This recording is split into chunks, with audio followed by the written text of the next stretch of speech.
subject on which they speak. And Carson is definitely paramount in this area. Introduction.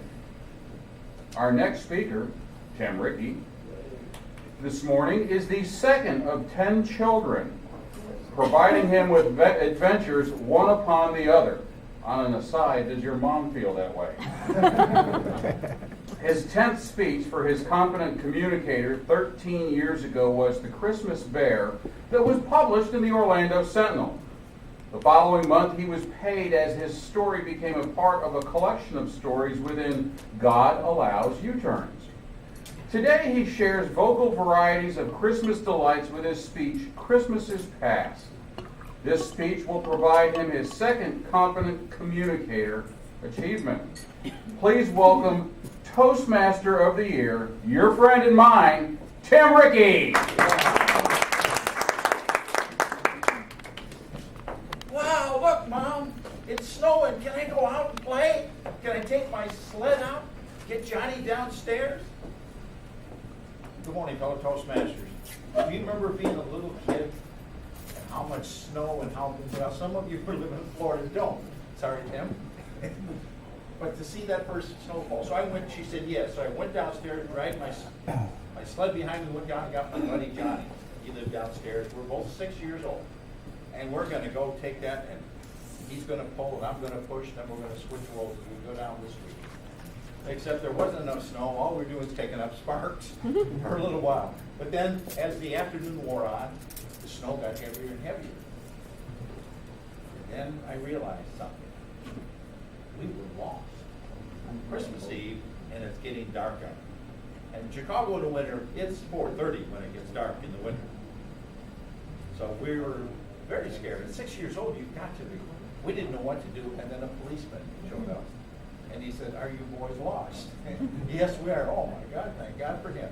He takes us to the station, and a few minutes later, my father comes in, and he's not smiling. And there's no relief on his face. You, with me. Now, John, you too. So we hop in the car, take us home, and I got my first whipping that I remember that night. And I thought, I'm being sent off to bed, and I'm not going to have Christmas. I'm going to get coal in my stocking because I just ruined it for everybody. Here I got my older brother Jimmy, my other brother Lynn, and my little sister Dawn, who was 6 months old. So I went out feeling very guilty and very bad. Then the next morning, there's a knock on the door. My mother says, "Timothy, Michael, you going to come out here and enjoy Christmas with your family? Santa's brought something for me." Yes, he brought something for you. And sure enough, he did. And when I walked out there, I was amazed at this tree. And as Chris had said, I'm going to redo part of what Chris said. And that was that we had this tree that was not there the night before. But it had something on that tree I'd never seen before. And every time I see one of these, I remember that Christmas. And it's bubble lights. Some of you remember the little bubble lights that bubble up inside? I see many of you don't. Well, that was that particular Christmas, and it was a wonderful Christmas. And there's one toy I got that Christmas. There's a little wind-up tank. You put a key in it, wound it up, and let it across the room. Many, many years later, I'm watching The Christmas Story with Ralphie. Everybody seen The Christmas Story? Remember, at the opening scenes, there's this little tank. It was that tank. I mean, I got a flashback like that when I saw that little tank. Well, the following year, we moved out into the suburbs of Chicago. And this particular Christmas, we're up in our room, and now there's 7 of us waiting to go downstairs for Christmas. And my brother Jim, who's always pulling pranks on me, says, "Why don't you go down and check and see if Santa's been here?" Okay, so I creep down the stairs. And at our house, when you get to the bottom of the stairs, Christmas begins because with all of those kids, it goes all the way across the room, all the way to the tree, nothing but a sea of gifts. And then there's, in the grid of the ceiling, much like this, there was actually a bulb at every intersection of the grid in the living room and the dining room that was not there the night before. It was so magical that it would all arrive at the same time. Am I right, Chris? That's what Chris knows as well.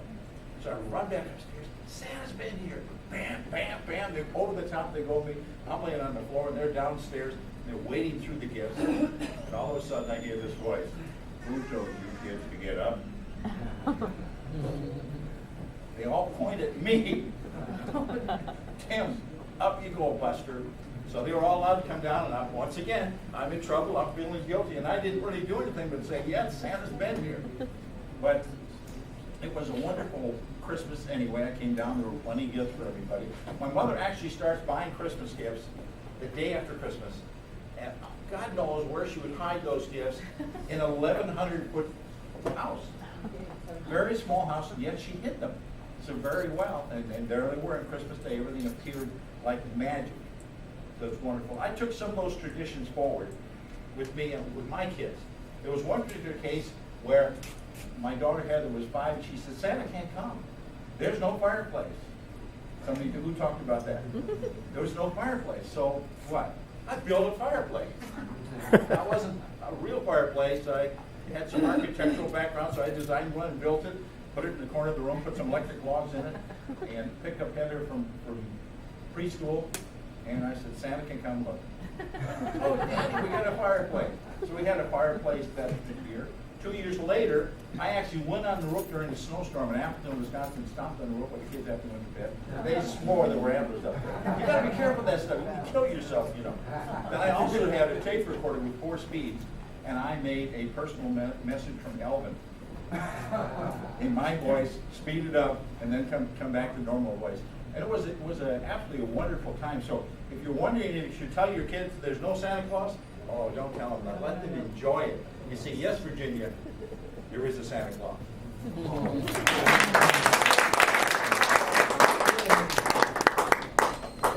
The first time Tim Rickey and I met was in a contest.